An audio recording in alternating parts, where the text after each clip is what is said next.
Hoje é dia de falar de Banco do Brasil, famosa ação BBAS3, uma das ações com maiores quedas na Bolsa de Valores nos últimos tempos aí, nas últimas semanas, nos últimos mês, foi uma queda superior a 30% que chamou a atenção de muitos investidores.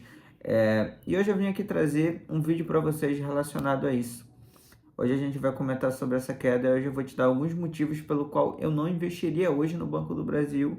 Lembrando que isso não é uma recomendação de investimento, isso não é um vídeo ensinativo de como gerenciar uma carteira. O vídeo não tem nada a ver com isso, isso é apenas um vídeo expondo opiniões e ideias. E, inclusive, eu quero que você também deixe a sua aqui nos comentários. E é isso, galera, vamos pro vídeo. Bom, galera, hoje sobre a primeira opinião que eu quero expor é sobre a inadimplência do setor do agro, que foi um dos casos que gerou essa grande reviravolta no Banco do Brasil, toda essa queda, porque o banco estava valorizando muito nos últimos meses. Desde o ano passado, o banco estava tendo bons lucros, bons resultados, estava pagando os bons dividendos. Só que de uns tempos para cá, o banco, poxa, despencou e a gente ficou sem saber o que fazer, sem saber o que ia acontecer e o que vai acontecer, né? Apesar de agora o banco ter dado uma estabilizada ali, ainda é um negócio meio incerto. Apesar de ser uma ótima ação, tá em um ótimo segmento, mas é algo que a gente ficou sem entender. E eu acho que um dos primeiros fatores que se deviam olhar sobre o banco é o setor da inadimplência. Hoje o Banco do Brasil ele investe 401, se eu não me engano, 401 bi no setor do agronegócio. Então sim, ele está bem ali, bem exposto no segmento de agro, só que teve uma grande inadimplência nesse setor, girando em torno aí de 3,04% de aumento na inadimplência no setor do agro. Então, cara, eu vejo o banco muito exposto para esse lado e eu enxergo um certo risco nisso. Porém, eu acho que o mundo é feito de momentos e nada dura para sempre. Só que é algo que devemos botar na balança quando a gente vai comprar uma ação do Banco do Brasil. Você sabe que você está comprando aquele tipo de risco. O próximo ponto que eu acho que as pessoas têm que ter em mente quando vai investir no Banco do Brasil é os seus lucros frustrantes e suas revisões abaixo do que a gente esperava sobre o Banco do Brasil. O lucro do banco ele recuou em 21% comparado, eu estou falando desse primeiro trimestre, comparado com o ano passado. O ROI do banco, para quem não sabe o que é ROI, é um indicador financeiro que indica o retorno sobre o valor líquido do ativo. O ROI ele recuou em 15 a 16%, que inclusive é uma das baixas mais altas desde o ano de 2021.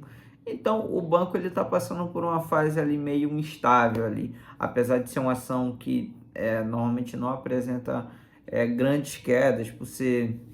Eu não acho que o Banco do Brasil é um ativo que ele é tão volátil. Só que enfim, ele está apresentando esse tipo de mecanismo agora. Eu acho que é interessante uma certa análise para quem está pensando em se expor ao Banco do Brasil. Galera, aí um dos problemas que eu também acho sobre o Banco do Brasil, que inclusive é um dos que mais me chama a atenção, é o seu risco político e sua intervenção estatal. Eu acho que é um dos pontos que, poxa, puxa muito de qualquer ação estatal, porque o que acontece? Tudo que um certo meio político ali, toda canetada interfere ali em qualquer tipo de estatal. E eu acho bem chato, porque quem tá investindo sempre vai ter aquele certo receio político. E eu sou um cara que eu não gosto muito de acompanhar esse lado. Então é um negócio que eu particularmente não gosto. E eu acho que é um risco que você tem que tomar muito cuidado quando você vai investir não só em Banco do Brasil, mas qualquer empresa do setor público. Eu acho que, poxa, é um risco bem chato, mas todo mundo está arriscado a ter, desde que você se exponha a uma carteira no setor público, porque, cara, existem grandes problemas de se investir no estatal, porque, poxa, tudo ali qualquer avalanche que vem no setor político afeta negativamente aquilo que você está investindo. Então eu acho isso bastante chato.